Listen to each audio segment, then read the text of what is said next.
এটুকু রেখে তুমি চলে গেলে। আমি তোমাকে কখনোই ক্ষমা করব না। তুমি আমার প্রাক্তন হলেও আমি তোমাকে কখনোই ক্ষমা করব না। ক্ষমা করার মতো কোনো কিছুই খুঁজেই পেলাম না। ন্যূনতম কোনো কারণই নেই এই শূন্যতাকে ক্ষমা করার। তুমি এক বিন্দু আমার জন্য ব্যতীত না। ঠিকই সুখে আছো, স্বামী সংসার বেশ ভালোই আছো। আমি কেন পারবো না ভালো থাকতে? ফারার ছবি হাতে নিয়ে কথাগুলো বলছে ইয়াসির। 3 বছরের প্রেমের সমাপ্তি ঘটেছে 4 মাস আগে।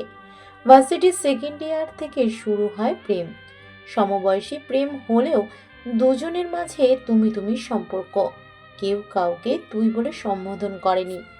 4 মাস আগে ফারা সকল সম্পর্ক ভেঙে বিয়ে করে পরিবারের পছন্দের ছেলেকে। ফারা চাইলেই পারত বিয়েটা ভেঙে দিতে, কিন্তু নানান অজুহাত দেখিয়ে বলেছে বিয়ে ভাঙা সম্ভব নয়। অবশ্য ইয়াসিরের একটা দোষ অবশ্যই আছে, সে বেকার। বাবা বড়লোক হলেও সে তো বেকার। বাবার টাকার অপচয় একদমই পছন্দ নয় ইয়াসিরের।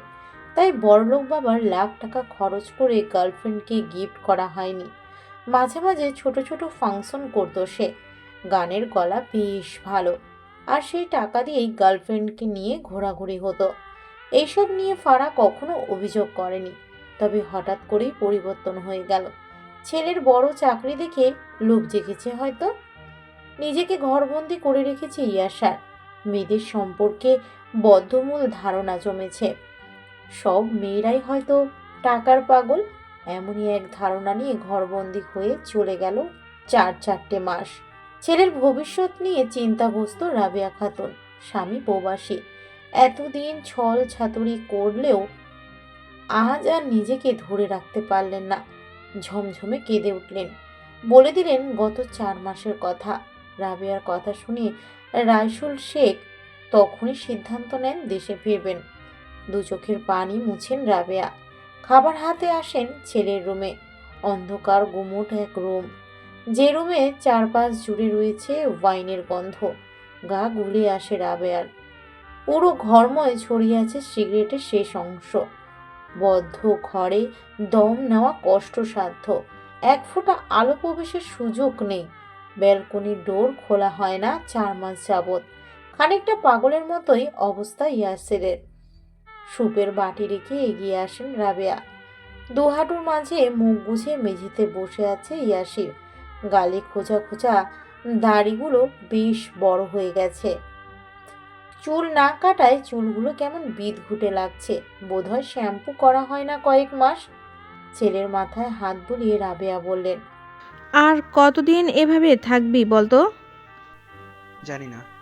একটা মেয়ের জন্য জীবনকে শেষ করে দিবি? যে মেয়েটা তোকে ছেড়ে সুখে আছে সে মেয়েটার জন্য নিজের জীবনকে কঠিন করে দিবি? চলে যাও আম্মু। ইয়াসির, চাপা কান্নায় ভেঙে পড়েন রাবেয়া।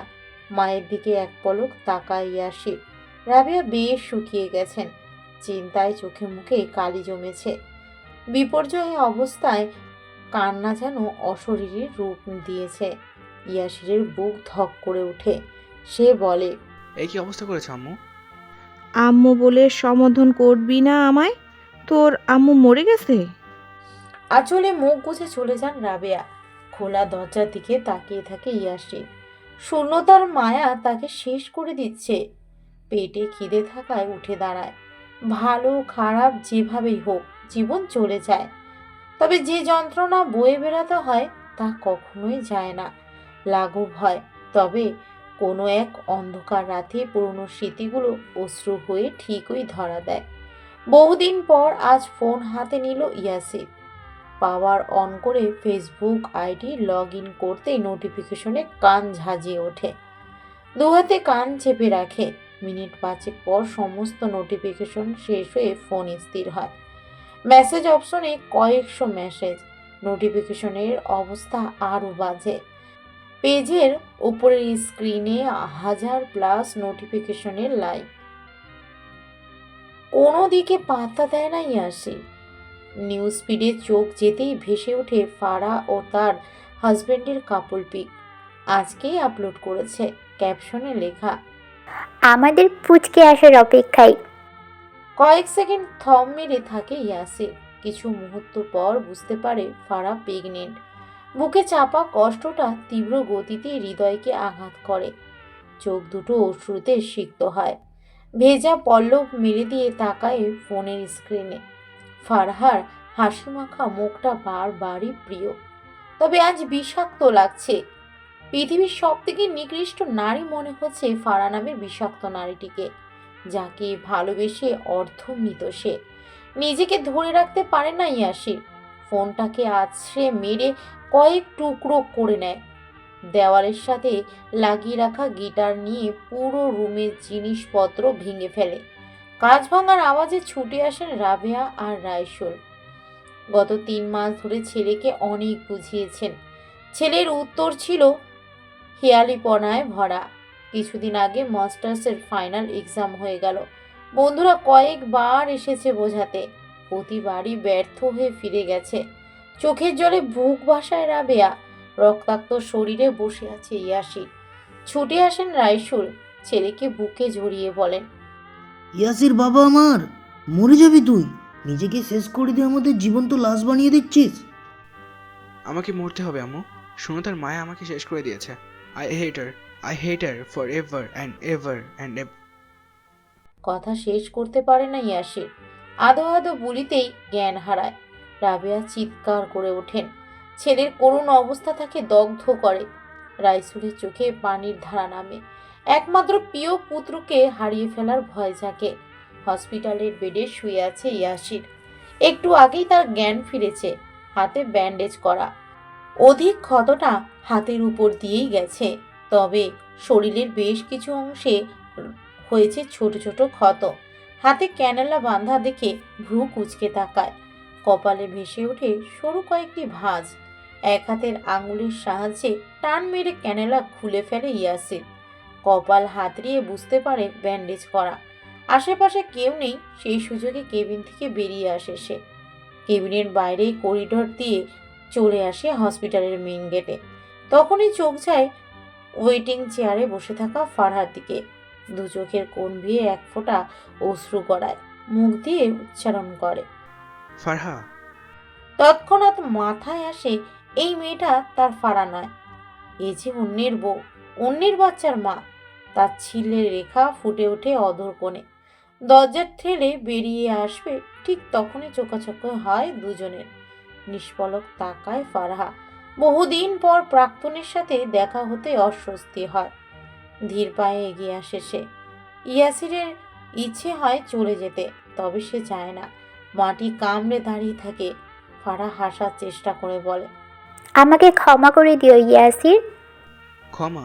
তুমি কোনো ভুল করেছিলে ফারহা? তোমার চোখে মুখে নেই কোনো অনুতাপের ছায়া। ক্ষমা তাকেই করা যায় যে অনুতপ্ত। তবে তুমি নিজ কাজের জন্য খুশি। ইয়াসির, বিশ্বাস করো, আমি তোমাকে ভালোবেসেছি। চলে এসো তাহলে। কথাটা বলে ফারহার হাত চেপে ধরে ইয়াসির। উদ্বিগ্ন কণ্ঠে বলে, আসো। আরে আসো না কেন? মাথা নিচু করে নেয় ফারহা। তার ছিল স্বরে ইয়াসির পুনরায় বলে, তোমার গর্ভে একটা প্রাণ না থাকলে তোমাকে আমি অভিশাপ দিতাম। আজ বলতে ইচ্ছে হচ্ছে, ভালোবাসা আমাকে 7বার হতে বাধ্য করেছে। কারণ আমি ভালোবাসে ধোঁকা পেয়েছি। বুঝেছ? ধোঁকা। তোমাকে আমি কখনো ক্ষমা করব না। তোমার অনাগত সন্তানের জন্য শুভেচ্ছা রইল। দয়া করি সে যেন তার মায়ের মতো কোনো প্রতারকের শিকার না হয়।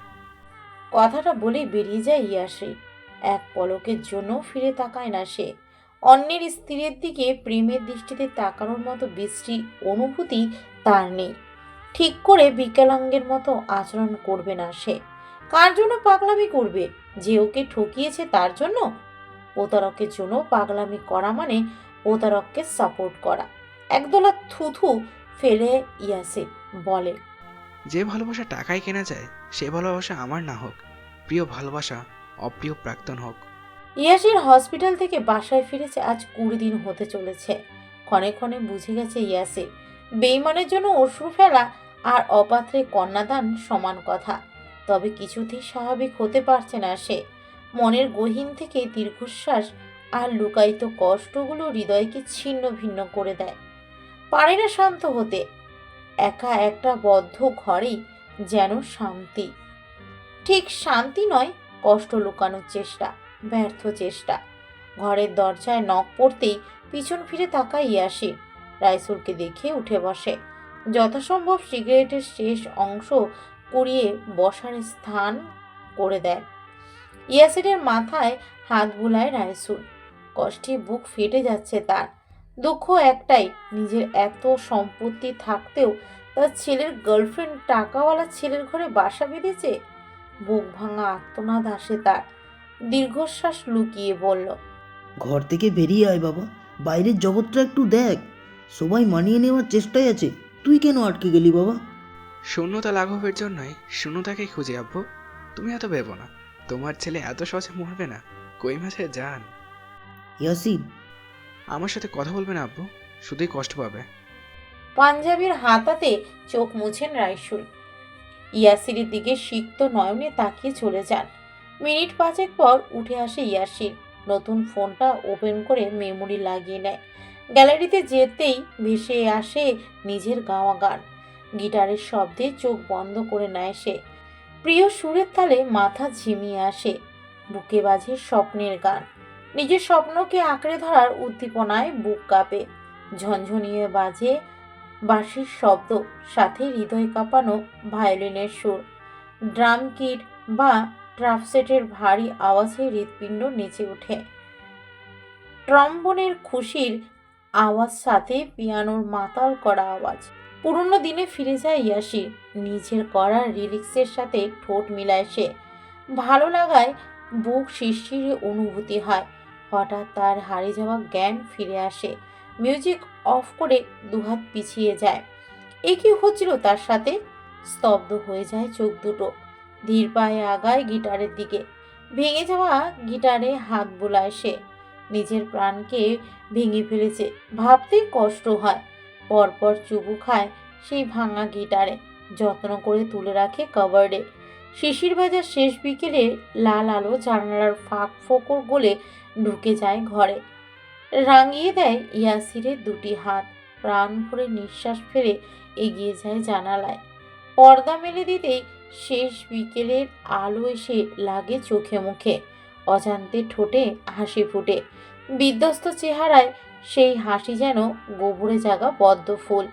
চোখ বন্ধ করতেই মৃদু সমীরণ এসে পুরো শরীর করে হিমশীতল। চোখের পাতা ভিজে যায় নোনা জলে। চোখের কার্নিশ বেয়ে ঝরে যায় শেষ বিন্দু। চোখ মেললেই ভেসে ওঠে সন্ধ্যার আধার।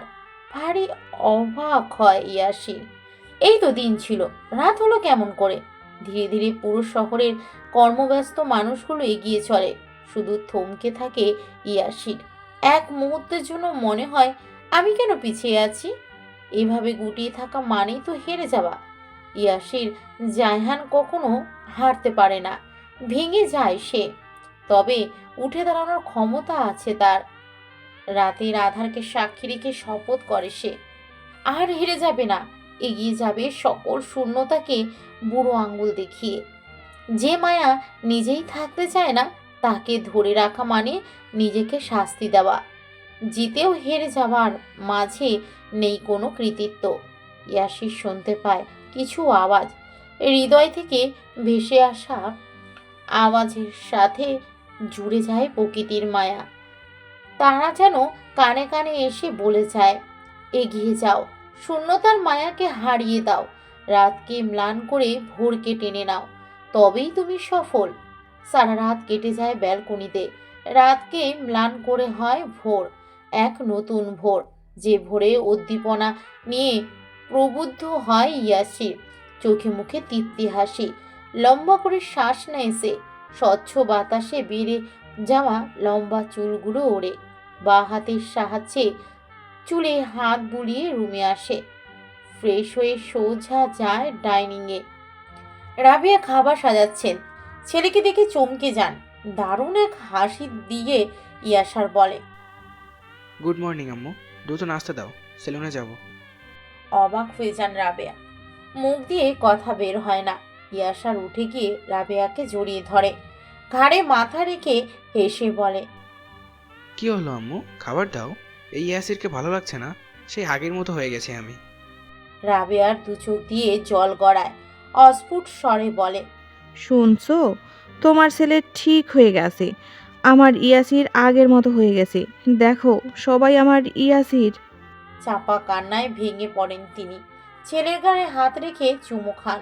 মায়ের হাসি দেখে চোখে জ্বালা উঠে ইয়াসিরের। আম্মু বলে আর্তনাদ করে ওঠে। রাইসুল এসে সাক্ষী হয় সে দৃশ্যের। প্রচণ্ড অবাক হয়ে ডাকেন, ইয়াসির বাবা আমার। আব্বু, আই এম সরি আব্বু, তোমাদের খুব কষ্ট দিয়েছি আমি।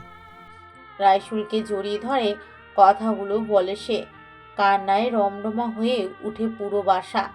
এই যে সুখের কান্না, নতুন ভোরের কান্না। কাপা স্বরে রাইসুল বলেন, রাবেয়া, আমার ছেলেকে খেতে দাও। আমরা আজ আবার আগের মতো নাস্তা করব। মাথা ঝাঁকিয়ে আঁচলে মুখ গুজে রাবেয়া কিচেন থেকে খাবার এনে টেবিলে পরিবেশন করেন। সকলে একসাথে নাস্তা করে হাসি ঠাট্টা ময় এক সুন্দর সুখী পরিবার। খাবার শেষ হতে ইয়াসির বলে, আমি বাইরে যাচ্ছি, সেলুন থেকে ফ্রেশ হয়ে আসি। আজকে ইলিশ মাছের লেজ ভর্তা করো তো, লাঞ্চে জমিয়ে খাবো। ইয়াসির বাসা থেকে বেরিয়ে আসে। দারোয়ানের থেকে চাবি নিয়ে গ্যারেজ খুলে, এই অংশটা তার পার্সোনাল গ্যারেজ। এইখানেই রয়েছে তার গাড়ির নানান কালেকশন। সবগুলো তার বাবার দেওয়া গিফট। একমাত্র ছেলে, কোনো কিছুই চাইতে হয়নি। কিছু লঞ্চ হলেই ছেলেকে গিফট করেছেন তিনি। আর প্রতিবার ইয়াসিরের বকা শুনতে হয়েছে, তবুও এই অভ্যাসটা অব্যাহত রেখেছেন তিনি। 4টে গাড়ি ছাপিয়ে চোখ যায় কোনায় পড়ে থাকা বাইকের দিকে। এই বাইকটা তার গানের ফাংশনের টাকায় কেনা। স্বল্প মূল্যের বাইকটাই তার প্রাণ। পাশে থাকা দামি বাইক দুটোর দিকে এক পলক তাকিয়ে চোখ ফিরিয়ে নেয়। ময়লা পড়ে যাওয়া বাইকটায় হাত বুলায়। এই ধুলোবালি জমা বাইকটা চালাবে সে। ভালো করে ওয়াশ করে বাইকের ব্রেক ইঞ্জিন চেক করে নিয়ে বের হয় সেলুনের উদ্দেশ্যে। হালকা শিরশির বাতাসে গায়ের প্রতিটা লোমকূপ জেগে ওঠে। নতুন পরিবেশের সাথে পরিচয় হয় সে। এই 1 বছরে অনেক কিছু পরিবর্তন হয়েছে। সব কিছু যেন নতুন আর সচ্ছল। আসলে মন ভালো থাকলে সব কিছুই অমৃত লাগে। চুলগুলোকে হাত বুলিয়ে মোহ হাসে ইয়াসির। সেলুনে গিয়ে নতুন হেয়ার কাটিং দিয়ে নেয়। ফ্রেঞ্চ কাটিংয়ে দাড়ি কেটে বের হয়ে আসে। বাইকে উঠতেই চোখ যায় বাইকের মিররে। নিজেকে চিনতে বেগ পেতে হয় তার। গলায় মুখে হাত বুলিয়ে শ্বাস ফেলে। একটু আগের ইয়াসিরকে বদ্ধ পাগলি মনে হতো। এখন ঠিক কতটা পরিবর্তন হয়েছে। বাতাস বইতে থাকে। বাইকের গতি বাড়িয়ে দেয় ইয়াসির। এই সুখ অনুভূতি যেন সব শূন্যতাকে ম্লান করে দেয়। তার ওই প্রচেষ্টায় আগাতে থাকে। হয়তো ভালো থাকা হবে না, তবে চেষ্টা করতে ক্ষতি কি। তার রমরমা ভাবনার অতলে এক গুমোট আর্তনাদ ভেসে ওঠে। ইয়াসির চট করে ব্রেক কষে। একটা অল্প বয়সী মেয়ে মাঝ রাস্তায় দাঁড়িয়ে। তাকে থামতে দেখে চট করেই বাইকে উঠে বসে। সবটাই যেন ইয়াসিরের মস্তিষ্কের উপর দিয়ে চলে যায়। মেয়েটি তাগাদা দিয়ে বলে, দ্রুত চালান, আমার ভার্সিটিতে ফাংশন রয়েছে। কি আশ্চর্য! পাগল মেয়েটির কথাতে বিনা বাক্যে বাইক চালাচ্ছে ইয়াসির। কিভাবে কি হলো সে জানে না। যখন খেয়াল হলো তখন তারা ভার্সিটি পৌঁছে গেছে। জুই হেলমেট খুলে এগিয়ে দিচ্ছে। ইয়াসির ভারী অবাক হয়ে ডাকে, লিসেন, আমি আপনাকে কেন ড্রপ করলাম বলেন তো? এমন ধরার কথা এ জন্মে শুনিনি জুহি। 100 টাকার নোট ধরিয়ে দিয়ে বড় বিরক্ত হয়ে দৃষ্টি ফিরিয়ে নেয়। ছুটে যায় ভার্সিটির ভিতরে। ইয়াসির খেয়াল করে দেখে এটা তারই ভার্সিটি। সে যেন একটা ঘোরে ডুবে। বাইক পার্ক করে ছুটে যায় ভিতরে। চারপাশে চোখ বুলিয়েও মেয়েটিকে খুঁজে পায় না। কি হলো তার সাথে? সবটাই সত্যি নাকি ঘোর? ঘুম ভাঙলেই যেন পালিয়ে যাবে। ইয়াসির সমস্ত শরীর জুড়ে অনুভূতিরা খেলা করছে। এই ভার্সিটি তার বড় আপন। কত স্মৃতি রেখে আছে, কত সিদ্ধি মেখে আছে এখানে। সে ধীর পায়ে এগোতে থাকে। প্রতি কদমে অনুভব করে শুভ্রতা। এই অনুভূতি, এই ভালো লাগা সবটা কেন আগে আসেনি?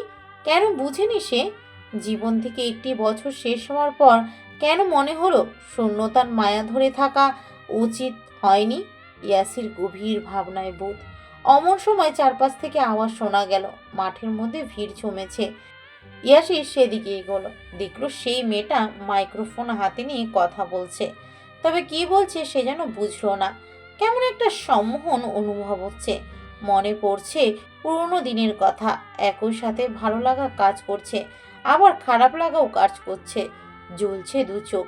এই ক্যাম্পাসের অলিতে গলিতে মিশে আছে তার অতীত, তার ভালো লাগা, ভালোবাসা। ফারাহ নামের সেই মেয়েটি। ইয়াসির হুট করেই শরীর খারাপ অনুভব করলো। সে একটা গাছের নিচে ঘাসের উপর বসে পড়ল, মাথাটা নত করে রইল। হোস্টিং শেষে হাঁপ ছেড়ে বাঁচল জুহি। ভার্সিটিতে তার প্রথম হোস্টিং ছিল আজ। সে ভেবেছিল আজ সর্বনাশ হবে বুঝি, প্রথম দিনেই বুঝি গন্ডগোল হয়ে গেল। তবে না, সময় মতোই পৌঁছতে পেরেছে সে। বন্ধুদের সাথে সেটা নিয়ে আলোচনা করছিল। সেই সময়ই নজরে পড়ে ইয়াসিরকে। ছেলেটার পোশাক দেখেই চিনল ও। একটু বিরক্ত হয়ে বন্ধুদের বলল, তোরা যা, আমি দেখি এ লোকের সমস্যা কি। জুহি ইয়াসিরের কাছে এসে দাঁড়ালো, একবার ভালো করে দেখলো, তারপর ভ্রু নাচিয়ে বলল, কি মিস্টার, এখানে কেন? ভাড়া তো কম দেইনি, বরং বেশি দিয়েছি। ইয়াসির বোধহয় শুনল না, তাই জবাবও দিল না। এদিকে জুহি ভারী অবাক। ও কিছুটা নিচু হলো, আগাগোড়া ভালো করে মানুষটাকে দেখে পুনরায় বলল, এই যে শুনছেন না নাকি? এবার কথাটা শুনল ইয়াসির। মাথা তুলে তাকাতেই নজরে এলো জুহির মুখখানা। ও কিন্তু কোনো প্রতিক্রিয়া করলো না। জুহির মুখটা ঈষৎ কালো হয়ে গেল। ছেলেটাকে কোনোভাবে পাগল তো মনে হচ্ছে না তার। বলেন, আর কত টাকা চান? ইয়াসির কিছুটা বিস্মিত, সেই সাথে কথাটা একেবারেই বুঝতে পারছে না। জুহি আরও 100 টাকা বের করে এগিয়ে দিল। আশা করি এতে হয়ে যাবে। এইটুকু রাস্তায় তো এসেছেন। সরি। কি? ধরুন। বুঝলাম না ঠিক, আপনি টাকা কেন দিচ্ছেন? সে কি, আপনার বাইকে এলাম, টাকা নেবেন না? কিছু সময় ভ্যাবলার মতন তাকিয়ে রইল ইয়াসির। জুহি ভ্রু নাচিয়ে শুধালো, আপনার মতলব ভিন্ন নাকি? মিস, আপনি আমাকে বাইক রাইডার ভেবেছেন? ভাবার কি আছে, আপনি তো রাইডারই, তাই না? ইয়াসির কি বলবে আসলেই বুঝল না। জুহি নিজেও চিন্তায় পড়ে গেল। সে তো উবার কলই করেছিল, তবে ছেলেটা পাল্টি কেন খাচ্ছে? জুহি যখন ভাবনায় ডুবে, ইয়াসির তখন উঠে পড়েছে। জুহির দেওয়া টাকাটা এগিয়ে দিয়ে বলল, আপনি ভুল ভেবেছেন, আমি উবার বাইক রাইডার নই। জুহি ভীষণ লজ্জায় পড়ল। কিভাবে কি হলো বুঝে ওঠেনি। ইয়াসির ওর মনোভাবটা বুঝতে পেরে বলল, ইটস ওকে, ব্যাপার না, টাকাটা রাখুন। ইয়াসির কেমন করে চলে গেল জুহি জানে না, তবে তার সত্যিই খারাপ লাগলো। মানুষটা কোনোভাবে অপমানিত হলো কি? জুহির এই একটা সমস্যা, কাউকে কোনো কিছু বলে ফেললে অথবা কোনোভাবে কষ্ট দিয়ে ফেললে সারা দিন শান্তি পায় না, কোনোভাবেই স্থির থাকতে পারে না। সারাক্ষণ সেই মানুষটার কথা স্মরণ হবে, অনুতাপের আগুনে একেবারে জ্বলে যাবে। পুরো দিন আজ ব্যস্ততায় গত হয়েছে। জুহি ক্লান্ত, শরীরে চলছে না। ও ধীর স্থিরভাবে গাড়ি থেকে নামলো। দারোয়ান গেটের কাছে বসে ঝিমুচ্ছে। লোকটার পাশ কাটিয়ে ভিতরে এলো। লিফট 8 তলায়। ও দাঁড়িয়ে রইল। আরও কিছু সময় পার হলো, তবে লিফট আসছে না। জুহি বিরক্ত নিয়ে চাইতেই নিচের বোকামিটা দেখতে পেল। সে তো লিফটের বাটনই প্রেস করেনি। একটা দীর্ঘশ্বাস পেলে লিফটের বাটন প্রেস করলো জুহি। কিছু সময় পর লিফট নামলো।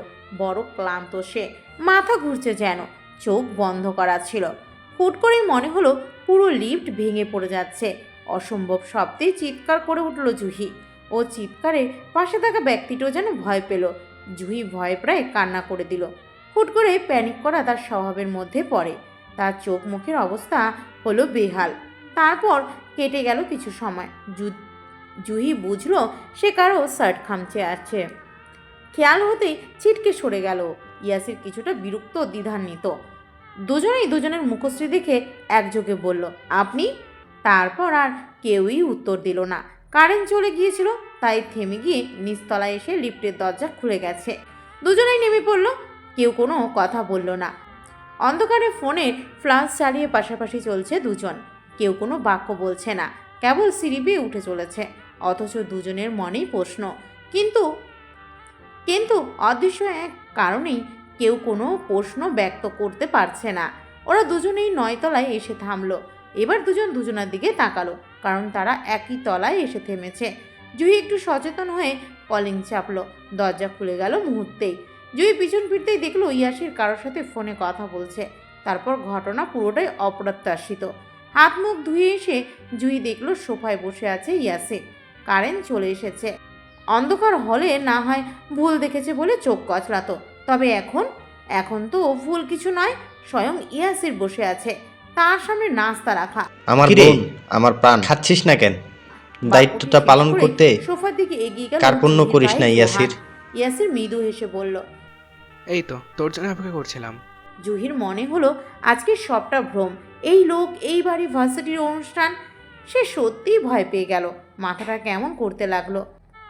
কোনোভাবে ভূতে পেল কি তাকে? সেদিনের পর থেকে একাধিকবার দেখা হলো ভাইয়ের বন্ধু নামক মানুষটির সাথে। ইয়াসির আগে কখনোই তাদের বাড়ি আসেনি, সেদিনই প্রথম এসেছিল। জোহান বাসাতে বন্ধুবান্ধব কখনোই আনেনি, তাই ইয়াসিরকে চেনার কোনো উপায়ই ছিল না। জুহি চঞ্চল, সেটি চট করে বোঝা যায়। মেয়েটি আজকাল ইয়াসিরের জীবনে ফুল হয়ে ঝরতে চায়, তবে ইয়াসির সেই সুযোগটি দিচ্ছে না, কোনোভাবেই প্রশ্রয় দিচ্ছে না সে।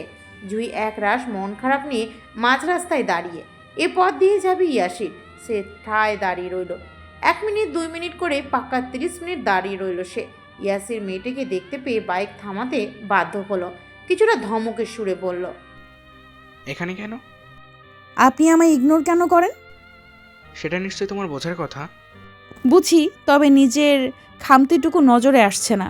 ইয়াসির জবাব দেয় না। তার বিষণ্ণ মনে আর কারোর জন্য অনুভূতি জাগে না। জুহিকে ফেলে রেখে সে চলে যায়। দিনকে দিন জুহির অবস্থা খারাপ হতে থাকে। রাতের আধারে চিৎকারহীন কাঁধে। কি আশ্চর্য সে কান্না! ওর এই বিষণ্ণতা কারো নজরে আসার কথা না। তবে একদিন চট করে বোনের ঘরে শয়ে শয়ে চিঠি পেয়ে গেল জোহান। সে ভীষণ অবাক তখন। জুহি সেদিন ফিরল একটু রাত করে। জোহান অপেক্ষা করছিল বোনের জন্য। কলিং বেল চাপতেই দরজা খুলে দিল। জুহির চোখ মুখ কালো হয়ে আছে। হাসার চেষ্টা করলো, তবে বোনের বিষণ্ণতায় স্পষ্ট দেখল জোহান। অথচ এতদিনে মেয়েটির অবস্থা একটুও বুঝেনি সে। তারপরের দিনগুলো অনেকটা হেলায় যেতে লাগলো। জুহি নিজ জীবনে পিছিয়ে যাচ্ছে। মেয়েটির অবস্থা দিনকে দিন খারাপই হচ্ছে। পড়াশোনা হচ্ছে না, কালচারাল কোনো প্রোগ্রামেও সে নেই। তার এই অবস্থা দেখে জোহানের হৃদয় থমকে গেল। ভাই হয়ে বোনকে এইভাবে কষ্ট পেতে দেখবে কেমন করে? এক সন্ধ্যায় মরার মতন ঘুমিয়েছিল জুহি। তাকে টেনে তোলা হলো। ঘুমো ঘুমো টলমলে তার দুটি চোখ। ঘুমানোর পূর্বেও তো সে কেঁদেছে। ফ্রেশ হয়ে এসে বসলো টিভির সামনে। একের পর এক চ্যানেল ঘুরাতে লাগলো। তার ধ্যান জ্ঞান সব কেমন লোপ পেয়েছে। নতুবা পাশে থাকা ব্যক্তিটিকে চোখে পড়বে না কেন? এই এই যে ইয়াসির, গুনে গুনে 1.5 হাত দূরে বসে থাকা বিশাল দেহের একটি মানুষ, অথচ তাকে নজরেই এলো না জুহির। কলিং বেল বাজলো, দরজা খুলল। জুহি হতবাক, বিস্মিত। তার চোখে মুখে বিস্ময়ের খেলা করছে। বেশ অনেকজনকে দেখা যাচ্ছে, হাতে তাদের নানান জিনিসপত্র। জুহি যেন কিছুই বুঝল না, শুধু হাঁ হয়ে তাকিয়ে রইল। জুহি কল্পনা করতে পারছে না, সত্যি সে ভাবতে পারছে না। ও ভাবলো বিষয়টা স্বপ্ন। ইয়াসিরের বাবা মা হুট করে তাদের বাড়িতে এসেছে। এটা সত্য হওয়ার কারণ দেখে না সে। তাই ছোট বোনের কাছে গেল, বলল, রুহি, একটা চিমটি কেটে দে তো। রুহি ঈষৎভাবে চিমটি কাটলো, তবে বিস্ময়ে হাত পা শীতল হয়ে গেছে জুহির। তাই সে কোনো অনুভূতি পেল না। আবার কাট, বেশ জোরে, বুঝলি? রুহি বুঝেছে, তাই এবার সর্বোচ্চ শক্তিতে চিমটি কেটে দিল। ব্যথায় আর্তনাদ করে উঠল জুহি। মা গো! ড্রয়িং রুম থেকে ছুটে এলেন জুহির মা। তিনি এসে 2 বোনকে চোখের সাহায্যে সাবধান করে গেলেন। জুহি ধপাস করে বেডের উপর শুয়ে পড়ল। তার মাথাটা ভন ভন করছে। এ নিশ্চিত স্বপ্ন, নতুবা তাকে ভূতে ধরেছে। রাত তখন 10টা। খাওয়া দাওয়া নেই জুহির, মস্তিষ্কে ভাবনা, অথচ উত্তর নেই। সব কেমন ঘোলাটে। ও চোখে মুখে ভয়ের দেখা মেলেছে। দরজায় নখ পড়ল। মেয়েটা ব্যস্ত হয়ে দরজা খুলল। ইয়াসির গম্ভীর মুখে দাঁড়িয়ে। 5 মিনিট কথা বলা যাবে? সম্মতিতে মাথা দুলালো জুহি। রুমে প্রবেশ করলো ইয়াসির। মেয়েটা চঞ্চল হলো বেশ পরিপাটি, তবে আজ কেমন উল্টোপাল্টা দেখাচ্ছে। ইয়াসির বেডের উপর বসলো, তারপর ইশারা করে বোঝালো বরাবর বসতে। আমি খুব সিরিয়াস ইস্যু নিয়ে কথা বলছি, আশা করি সবটা ভেবে জবাব দিবে। জুহি বাক্য ব্যয় না করে সম্মতিতে মাথা দোলাল। ইয়াসির নিজের অতীতটুকু সংক্ষিপ্ত বর্ণনা করে বলল, তুমি আমার ভীষণ ছোট, সবাই প্রথম বর্ষে পড়াশোনা করছো। একটা কথা কি, লোকে বলে একটা নির্দিষ্ট সময় অবধি মানুষ তার অন্তরে আবেগ পুষে রাখে, অথচ আমি নিজ জীবনে থেকে বলতে পারি আবেগের কোনো বয়স হয় না। বাচ্চা থেকে বুড়ো যে কেউ যখন তখন আবেগে ভাসতে পারে। জুহি, আমি নিজের জীবনে সম্পর্ক ভাঙার কষ্ট বুঝেছি। প্রেমের সম্পর্ক করার ইচ্ছা আমার একেবারেই নেই। সরাসরি বিয়ের কথা বলছি। It's not love marriage, it's could be arranged marriage. And I will try my best for secure your future from my side. Juhi নিরুত্তর, তার মাথা নিচু। ইয়াসির দীর্ঘশ্বাস ফেলে বলল, যদি প্রেমের ইচ্ছে থাকে তবে আমাদের সম্পর্কটি এখানেই থেমে যাবে, যাওয়া উচিত। কথাটা শেষ করে চলে যাচ্ছিল ইয়াসির। ওকে আটকে দিল জুহি। সামনে এসে দাঁড়ালো। পুরুষটির শুভ্র ত্বক ছোঁয়ার লোভ হলো, তবে সেটিকে প্রশ্রয় না দিয়ে জুহি শুধালো, বিয়েটা কি আজই করা যায় না? জুহির কথাই রইল। বিয়েটা হয়ে গেল। জুহি একটা ঘোরের মধ্যে জোহান বোনের সুখটুকু দেখতে পেল, সেই সাথে কৃতজ্ঞ হলো বন্ধুর প্রতি। ইয়াসির জুহির অনুভূতিকে মূল্য দিয়েছে, প্রেম নয়, সরাসরি বিয়ে করেছে। দুই বন্ধু একসাথে সময় নিয়ে সিগারেট শেষ করলো। চারপাশ থেকে কেমন মন ভালো করা সুবাস নেমে এসেছে। আমার বোন, আমার প্রাণ, দায়িত্বটা পালন করতে কার্পণ্য করিস না ইয়াসির। ইয়াসিরের ঠোঁটের কোণ প্রসারিত হলো। জোয়ানের চোখে কান্না, তবে বাইরে থেকে সেটা বোঝার উপায় নেই। কিছু সময়ের ব্যবধানে অনেক কিছু বদলে গেছে জোহান। জুহি তোর বোন, কিন্তু এখন আমার স্ত্রী। ইয়াসিরের ভাবনাটি বড় ভালো লাগলো জোহানের। সে জানে ইয়াসির খাঁটি সোনা। যদি একবার কারো প্রতি ভালোবাসা জন্মে, তবে পৃথিবী উল্টে গেল তার ক্ষতি হতে দেয় না। অথচ কিছু মানুষ থাকে যারা কিনা সেই ভালোবাসাকেই প্রত্যাখ্যান করে দেয়। আর তেমনই একজন ফারা। আকাশে বিশাল চাঁদ, জুহি সেদিকেই তাকিয়ে আছে। তার পাশে বসে আছে ইয়াসির। দুজন পৃথিবীর সব থেকে সুন্দর সম্পর্কে জড়িয়ে গেল। ছেলেটার আনরোমান্টিকতা জুহির পছন্দ হচ্ছে না। ও একটু ঘেঁষার চেষ্টা করছে, অথচ ইয়াসির বুঝেও না বোঝার মতো করছে। জুহি মনে মনে প্ল্যান করে নিল। হুট করেই জ্ঞান হারানোর মতন করে ইয়াসিরের শরীরের উপর পড়ে গেল। ইয়াসির কিন্তু সবটা বুঝতে পেরেছে, তাই ভীষণ হাসি পেল ওর। তবে না হেসে মেয়েটিকে কোলে তুলে নিল। ওভাবেই পার হলো অনেকটা সময়। জুহি তখনও শূন্যে ভাসমান। এবার অধৈর্য হয়ে চোখ মেলল মেয়েটি। অভিযোগ করে বলল, আপনি এখনো দাঁড়িয়েই আছেন? এই খোলা আকাশের নিচেই সময় শেষ করবেন নাকি? ইয়াসির জবাব না দিয়ে মেয়েটির কানের কাছে এগিয়ে গেল। জুহি না চাইতো চোখ দুটি বন্ধ করে ফেলেছে। কিয়ৎকাল যেতেই বুঝতে পারল মানুষটির সিগারে জ্বলে যাওয়া ঠোঁট দুটো তার মুখশ্রীতে ঠেকেছে, ছুঁয়ে যাচ্ছে পরম ভালোবাসায়।